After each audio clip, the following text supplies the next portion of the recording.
Hey guys, Dale from DIY at Home here. Today I'm going to give you a few tips and tricks and teach you how to use a stud finder coupled up with a couple of things we know about stud location. Going to make your job a hell of a lot easier. So one of the reasons you're going to need to find a stud is if you are hanging something bulky or heavy like a television. And you don't want a $3,000 television to come off the wall. No one wants that. So first thing we do is we're going to set out the wall here. So usually most people have a position they want to hang their telly, which tends to be halfway down the wall. Now, you'd be very, very lucky to pick up a stud dead on bang center. So you measure your wall out, work out your TV location, and then the next tip is everyone goes straight to using this bloody thing. I'm going to give you a little trick, okay? So if you go put this on your wall and you wait for it to set up and all that, you're going to get different results. You're going to spend time looking, you're going to run it too quickly over the wall, you're just going to get funky results. Start with a tape measure.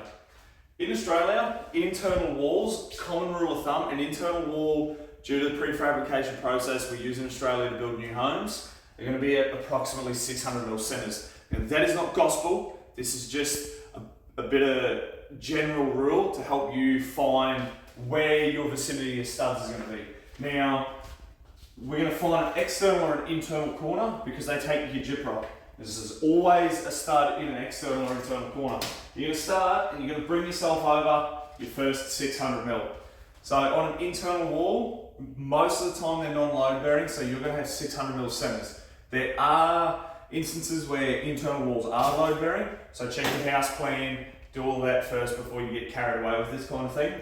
On an external wall, your studs have to be 450 centers or under, or unless engineered in a different way. Older homes apply different engineering rules to today, but for general rule of thumb, 600mm internal studs, 450s on externals. Your external walls are going to have a lot more studs than your internal walls are because they're doing a lot more work. So here we've got an internal wall. We want to hang a television about the center of it. So we know we've got an external stud here. By our rule of thumb, we're going to come over, we're going to mark our first 600. Now, you don't want to just go putting shitloads of marks all over your wall. Carry a little bit of tape. Rip the bloody thing off. Should have pre-planned this. Rip it off, take a little bit, and then mark your centers or your vicinities with a bit of tape.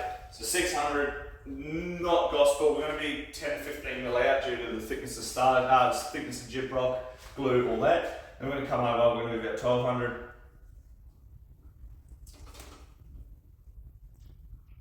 And we're going to do the next one. It kind of gets us about our center wall. I'm going to be there. Alright. So, trying to validate this, there's another couple of techniques we use. Houses in Australia are painted very badly. So one thing we do use, if you have me to get down on the ground, check your skirting boards. All the little nail holes through your finishing nails get patched. Because no one gets down, they don't check them, especially in, like a garage setting like we're in. No one really checks and does them properly. So a lot of the time you're going to get a little imperfection where they fill those nail holes. Your nail holes are likely to be on your studs unless there's been a misfire, but they are likely to be there. So you can get down, check down there, have a look at it, go, all right, we think there's a stud there, and then run a plumb line up. Another thing is, use this trick all the time. So you can hear a change in the note in the back of the sheet. So when you've got two studs, they're firm up against the stud. In between is hollow. So when you listen, you can hear that change in note. So we know there's one in that vicinity, we've marked it, we know we're close. We come over, same deal, we know we're close. And again, that noise hollows out, so we know we're close there. So then, with your stud finder, big tip, people just plonk them on the wall, put the thing on.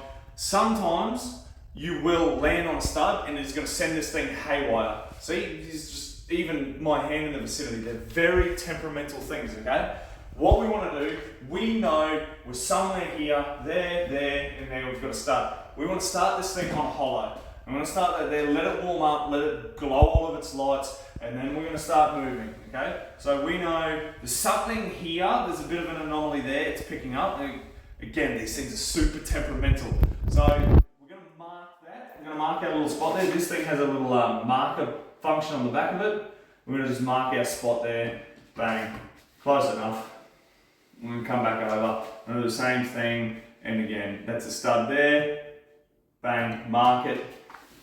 Bring ourselves all the way back over. Oh, look, another stud. Cool. Bang. Bring ourselves all the way back over. So, now we can check these before we go putting holes in the wall, okay? We can check all of these without, check the skirt, check the wall, you've stud found, we're confident that's definitely one, that's definitely one. Now our stud finder picked up an anomaly here. We can't hear in that area, it's hollow. It's not always the way to check, but when you've got a stud mark there, you can hear the noise, we can check on the skirts if there's any imperfections, we can double check all of that. Now I'm confident that there's a stud there and a stud there, and I'm confident that that is nothing there, okay? So one thing you do not want to do, you do not want to commit to putting a fixing through without actually knowing. So another little tiny trick we do is we get a very small shank nail, something that can be patched in 2 seconds before we go putting big bulky screws in, and we plug these into the wall, solid. Solid. Now I promise you this will go straight to the wall here, because that was an anomaly and we can check that in multiple different ways. You can hear it in the wall, there is nothing there, okay? So what it could be a little bit of something on the back of the sheet, a bit of glue that's smeared, it just could be something, it could be a little texture in the wall, it's just reacting off the stud finder in a different way. These things are very, very temperamental.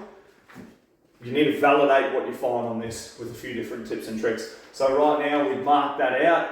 If there was no stud, see, I can't even move that by hand. That one, we pull straight out. And that is why you need to find a stud for your heavy stuff. If that was a mirror or a TV and we put it there instead of there, the thing would come straight off.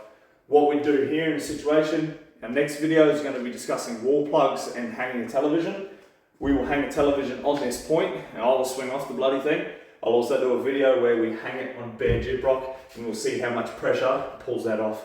But keep tuned for the next one, guys. Hope that helped. Don't believe this all the time. Use it as a guideline and then check with some other references. Cheers, guys. Have a good one.